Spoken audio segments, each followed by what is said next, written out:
మీ ఎలాంటి వ్యాపార ప్రకటనలకైనా వెంటనే మా ఛానల్ సంప్రదించండి. నమస్తే. ప్రస్తుతం మన స్టూడియోలో ప్రముఖ ఆధ్యాత్మికవేత్త, జ్యోతిష వాస్తు పండితులు, లలితాదేవి ఉపాసకులు బ్రహ్మశ్రీ నానాజీ పట్నాయక్ గారు ఉన్నారు. గురువుగారితో మాట్లాడదాం. నమస్కారం గురుగారు. శ్రీమాత్రే నమః. గురుగారు, సెప్టెంబర్ మాసం విశేషంగా కుంభరాశి వారికి ఏ విధంగా కలిసి రాబోతుంది? పాజిటివ్ అంటారా, నెగిటివ్ అంటారా? చంద్రగ్రహణం కూడా ఉంది, దీని తాలూకు ఇంపాక్ట్ కావచ్చు. ఓవరాల్గా ఎలాంటి పరిహారాలు తీసుకుంటే బాగుంటుంది? ఒకటేనండి, గ్రహణం రాశిలో పడుతున్నంత మాత్రాన ఏదో అయిపోతుంది అని అనుకోకూడదు. ఎందుకంటే మనం ఇప్పటికి చాలా గ్రహణాలు చూసుంటాం. గ్రహణం రాగానే ఏమైనా అయిపోతుందా? కాదు. ఇక్కడ మనకి మహర్షులు చెప్పినటువంటి ముఖ్యమైన అంశం ఏంటంటే అదొక ఎనర్జీని ఫామ్ చేసేటువంటి రోజు గ్రహణం. నువ్వు ఆ రోజు నువ్వు ఎలా వినియోగించుకుంటావు. అమావాస్య ఉంది, పితృదేవతలకి మంచిది. సంక్రాంతి పితృదేవతలకి మంచిది. ఇలా ఒక్కొక్క తిథి, చతుర్దశి గణపతికి, అష్టమి నవమి ఈ యొక్క చతుర్దశి అమ్మవారికి మంచిది. ఇలాగే అమావాస్య అనేటువంటిది మన సోల్ స్ట్రెంగ్త్, మన కర్మల్ని తగ్గించుకోవడానికి, మన జప ఫలితం వల్ల మనం ఒక శక్తిని పొందడానికి ఉన్నటువంటి రోజు. అంతేగాని గ్రహణం వచ్చింది ఏదో అయిపోతుంది కదా, ఏ విషయంలో జాగ్రత్త తీసుకోవాలి. ఇక్కడ ఏంటంటే రాశిలో కదా, రాశి అంటేనే మనస్థానం మీద మనకి గ్రహణం పట్టేటప్పుడు మనసు కొంచెం కకలావికలంగా ఉంటుంది. ఇప్పుడు మనసు డిస్టర్బ్డ్గా ఉన్నప్పుడు తీసుకునే నిర్ణయాలు కరెక్ట్ కాదు. అందుకని ఏం చెప్తారు, బాబు నీకు గ్రహణం పట్టిన రోజు నుంచి 41 రోజుల పాటు అనవసరంగా మనసు నువ్వు పారేసుకోకు. అంటే అనవసరంగా నువ్వు మనసు మీదకి ఏది తెచ్చుకోకు, లైట్ తీసుకో. ఇది వీళ్ళు ప్రధానంగా చేయవలసింది. ఇక గ్రహణం తర్వాత రోజు చేయాల్సిన దానాలు అవన్నీ కామన్. మినుములు, నువ్వులు, అలాగే బియ్యము, గోధుమలు, ఈ దానాలు ఇవ్వడము. 2 రకాల పడగలు, అంటే మన వెండి పడగలు ఇవ్వడము, రవిచంద్ర ప్రతిమలు ఇవ్వడము. అదేవిధంగా ఒక రాగి అది ఇత్తడి గిన్నెలో కొంత నెయ్యి పెట్టి ఇవ్వడం, కొంత బియ్యము, ఇవన్నీ కల్పిస్తారు. That is different case. అయితే ఇక్కడ వీళ్ళకి కొంచెం ఎమోషన్స్ ఎక్కువ పెరుగుతాయి 40 రోజుల పాటు. ముందే ఏలినాటి శని 2లో నడుస్తూ వక్రించున్నాడు, మరలా ఇక్కడ రాహు ఉన్నాడు, గ్రహణం పట్టింది. కాబట్టి వీళ్ళు ఏంటంటే ముఖ్యంగా ఇన్వెస్ట్మెంట్స్ చేసేటప్పుడు ఎమోషన్ అయ్యి ఇన్వెస్ట్మెంట్ చేయకూడదు. ఇది ప్రధానంగా తీసుకోవాల్సిన అంశం. ఎందుకంటే దానివల్ల అనవసరంగా మనీ అక్కడ స్ట్రక్ అయ్యే యోగం ఉంది, ఒకటి. రెండవది, వివాహ సంబంధించిన నిర్ణయాలు పనికిరావు. ఒక్కొక్కసారి ఏం జరుగుతుందంటే ఇది న్యాచురల్ 11th హౌస్ అయినందుకు ఏదో పేరు కోసం ఎక్కువ ఖర్చు పెట్టేస్తారు ఒక ఈవెంట్లో. అటువంటివి చెయ్యరాదు అనేటువంటి చాలా స్పష్టంగా చూపిస్తుంది. అలాగే ఇక్కడ ఫైనాన్షియల్గా చూసుకుంటే నో నీడ్ టు వరీ. ఎందుకంటే 2వ అధిపతి కోణస్థానంలో ఉన్నాడు. ఈ వీళ్ళకి బాగుంటుంది. ఇందులో ఈ రంగాల్లో ఉండే టీచర్స్కి, లేకపోతే లెక్చరర్లకి, కన్సల్టెన్సీ సెంటర్స్ వాళ్ళకి, వీళ్ళందరికీ బాగుంటుంది. వీళ్ళతో పాటు వీళ్ళ సంతానానికి కూడా ఏదైతే ఫైనాన్షియల్గా, కెరీర్ పరంగా వీళ్ళు ఎదుగుదల కోరుకుంటుంటారో వారికి కూడా అనుకూలత ఉంటుంది. అందులో ఎటువంటి డౌట్ లేదు. ఇక వీరి యొక్క సిబ్లింగ్స్ విదేశాలకు పంపించాలనేటువంటి ప్రయత్నం ఫలిస్తుంది వీళ్ళ సిబ్లింగ్స్కి చెప్పాలంటే. అదొకటి. కాకపోతే ఇక్కడ 4వ అధిపతి 6లో ఉన్నాడు, కర్కాటక రాశిలో ఉన్నాడు. సో ఎప్పుడైతే కర్కాటకం జలరాశుల్లో ఉన్నాడో ఇక్కడ పర్టికులర్గా ఇది ఏదైనా గృహం విషయంలోని, వాహన విషయాల్లోని కొద్దిగా జాగ్రత్త వహించాలి. ఎందుకంటే శుక్రుడు 6లో ఉంటే ఈ వివాహము, లేకపోతే స్త్రీలతో అనవసరమైన తగాదాలు, మేనమామ వరుస వాళ్ళతో ఉండే ఆ ఇంట్లో ఉండే స్త్రీలతో అనవసరమైన తగాదాలు. ఎందుకంటే 6th హౌస్లో ఉండే ఇది కదా. సో అటువంటి విషయాల్లో కొంత ఇబ్బందిని చూపిస్తుంది.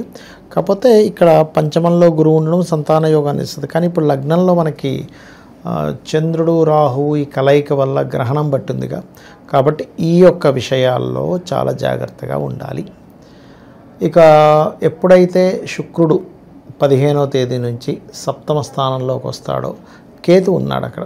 కాబట్టి నన్ను అడిగితే అసలు సంవత్సరం 3 నెలల వరకు వివాహం జోలికి వెళ్ళొద్దని చెప్తాను నేను. కానీ ఇందులో మరి ఏమిటంటే ఈ నెల పరిస్థితి ఏమిటంటే ఈ నెలంతా ఈ గ్రహణం ఉన్న ఈ 40 days అవాయిడ్ చేయమని చెప్తా వివాహం విషయంలో. అంటే ఏమీ లేదు. ఏమవుతుందంటే ఇక్కడ మనం చూడండి, మన మూడుని బట్టి కొన్నిసార్లు మన డెసిషన్స్ ఉంటాయి. ఆ డెసిషన్స్ని బట్టి మన లైఫ్ టర్న్ అయిపోతుంది. అది నెగిటివా పాజిటివా? నేనేమంటానంటే 3 కారకుడైనటువంటి చంద్రుడు ఎప్పుడైతే గ్రహణంలో ఉన్నాడో ఈ టైంలో మీ మూడ్ స్వింగ్స్ డిఫరెంట్గా ఉంటాయి. సో మూడ్ స్వింగ్స్ డిఫరెంట్గా ఉన్నప్పుడు మీరు ఈ టైంలో ఇంపార్టెంట్ డెసిషన్స్ అస్సలు తీసుకోకూడదు. అందుకే చెప్తాడు, ఆవేశంలో ఉన్నప్పుడు, ఆనందంగా ఉన్నప్పుడు, దుఃఖంలో ఉన్నప్పుడు ఏ డెసిషన్ తీసుకోవద్దని చెప్తారు.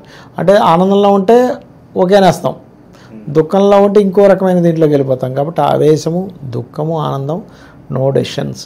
దీనికి ఎందుకు అంటే చంద్రుడు గ్రహణం పట్టినప్పుడు ఏమవుతుందంటే మన మనసు వాటికి గురవుతుంది. అందుకని అలాగే మనకి కుంభం వారికి కనుక చూసుకుంటే ఈ యొక్క అష్టమంలో కుజుడు ఉన్నాడు. కాస్త వాహనం మీద వెళ్ళేటప్పుడు స్లోగా వెళ్తుండాలి. ఎందుకంటే చతుర్థాధిపతి 6, శుక్రుడు శత్రుక్షేత్రము, కుజుడు వెళ్ళే శత్రుక్షేత్రంలో ఉన్నాడు. కాబట్టి 15వ తేదీ వరకు ఆల్మోస్ట్ మీరు వాహనం మీద వెళ్ళేటప్పుడు కొంత జాగ్రత్తగా ఉండాలి. 15 దాటిన తర్వాత మీ యొక్క జీవిత భాగస్వామి లేదా మీ ఇంట్లో ఆడపిల్లలు ఎవరైనా ఉంటే వాళ్ళు వాహనం మీద వెళ్ళేటప్పుడు జాగ్రత్తగా ఉండమని చెప్పాలి ప్రధానంగా. ఇక వీరికి జాబ్లో గ్రోత్, చేంజ్ రెండు చూపిస్తున్నాయి. ఎందుకంటే 9లో ఉన్నాడు కదా దశమాధిపతి వెళ్ళి కుజుడు.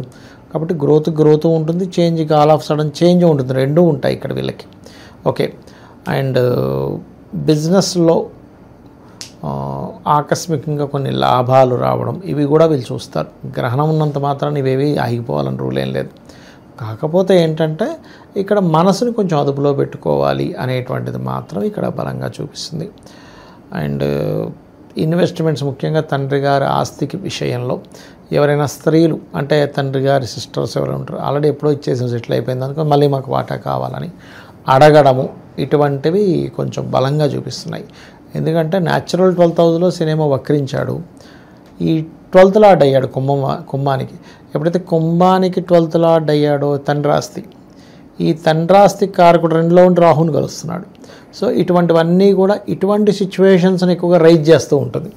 కాబట్టి ఈ యొక్క విషయాల్లో జాగ్రత్తగా ఉంటే వీళ్ళెంత దత్తాత్రేయుడి ఆరాధన, దుర్గాదేవి యొక్క ఆరాధన, వీలైతే గోవులకి కాస్త ఈ మినుములతో చేసిన పదార్థాలు లేకపోతే మినప వడల్ని అమ్మవారికి సమర్పించబడిన అందరికీ పంచడము, ఇవి కూడా చాలా మటుకు వీళ్ళకి ఒక రకమైనటువంటి భయం నుంచి బయటపడేస్తుంది. సో ఏళ్ళనాడు శని తాలూకు ఇంపాక్ట్ ఎంతవరకు ఉంటుందంటారు? అంటే ఎండింగ్లో ఉన్నారు, ఎక్కువగా ఉంటుందా తక్కువగా ఉంటుందా ఏంటి 1000%? మంచి ప్రశ్న వేశారంటే అయితే నేను ఒకటే చెప్తాను, ఇప్పుడు కూడా ఏళ్ళనాడు శని అనే దాన్ని ఎక్కువగా తీసుకోకండి మైండ్లోకి. మనం ఏమీ లేదండి, ఇప్పుడు పిల్లలకి మీరు కొన్ని వీడియోలు చూడండి, ఇంజెక్షన్ ఇస్తుంటారు, ఇలా ఆడిస్తూ టక్కన పొడిచారు, అసలు తెలియదు. ఏంటి మరి ఇంతకుముందు ఇచ్చింది అదే ఇంజక్షన్ బోర్ని ఇచ్చి ఇప్పుడు అసలు తెలియకుండా అయిందంటే మనం దాని మీద ఎక్కువ కాన్సన్ట్రేషన్ చేస్తే, అమ్మో నాకు గ్రహణం పట్టింది, ఏళ్ళనాడు శని కూడా ఉంది ఏంటి ఇప్పుడు అంటే ఆలోచిస్తూ ఉంటే నెగిటివ్ ఎక్కువ ఆలోచిస్తుంది ఇక్కడ. ఎందుకంటే నేను ఎప్పుడు కూడా ధైర్యంగా ఉండండి ఏం కాదని ఎందుకంటుంటానంటే, మీరు ఏదైతే ఆలోచిస్తుంటారో ఎక్కువగా అది జపంగా చేస్తారు. ఏంటో నాకు గ్రహణం పట్టేసింది, 2లో ఉండేసింది, జపం అయిపోతుంది. అది నా బాధ.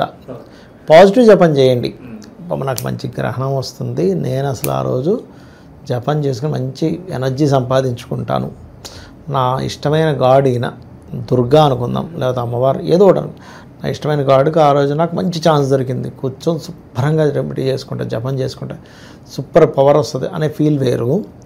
అమ్మాయిలు నడుస్తుంది మరేంటి పరిస్థితి, ఆ జపం ఇన్నర్గా మీకు చేస్తూ ఏమవుద్దంటే ఆ ఫలితాలు వస్తాయి. కాబట్టి ఎప్పుడు కూడా నాకు భగవంతుడు ఉన్నాడు, నేను పాజిటివ్గా ఉన్నాను, నేను అన్నీ కరెక్ట్ చేసుకుంటూ వెళ్ళిపోతాను, ఆయనే చూసుకుంటాడు, అట్లా వెళ్ళిపోండి అంటాను నేను. అదొకటి చూసుకుంటూ ఏళ్ళనాడు శని ప్రభావం 2లో ఉండి వక్రించాడు కాబట్టి ఇది కొంచెం లగ్నం మీద అంటే ఏమిటి బద్ధకం, పెండింగ్, వర్క్ లేట్ అవ్వడాలు ఇవి ఇస్తూ ఉంటుంది, ఇవ్వదని కాదు నేను చెప్పట్లే. కానీ సింపుల్ రెమెడీ, ఏ ఆంజనేయ స్వామి ఆలయానికి రోజు వెళ్ళిపోండి, దుర్గా ఆలయానికి వెళ్ళిపోండి, లేదా సుబ్రహ్మణ్య స్వామి నరసింహస్వామి ఆలయానికి వెళ్ళిపోండి, ఏమి ఉండదు ఎఫెక్ట్ అక్కడ. ఓవరాల్గా సెప్టెంబర్ మాసంలో కుంభరాశి పరిస్థితి ఏ విధంగా ఉంటుందో చాలా బాగా వివరించారు. ధన్యవాదాలు. శ్రీమాత్రే నమః.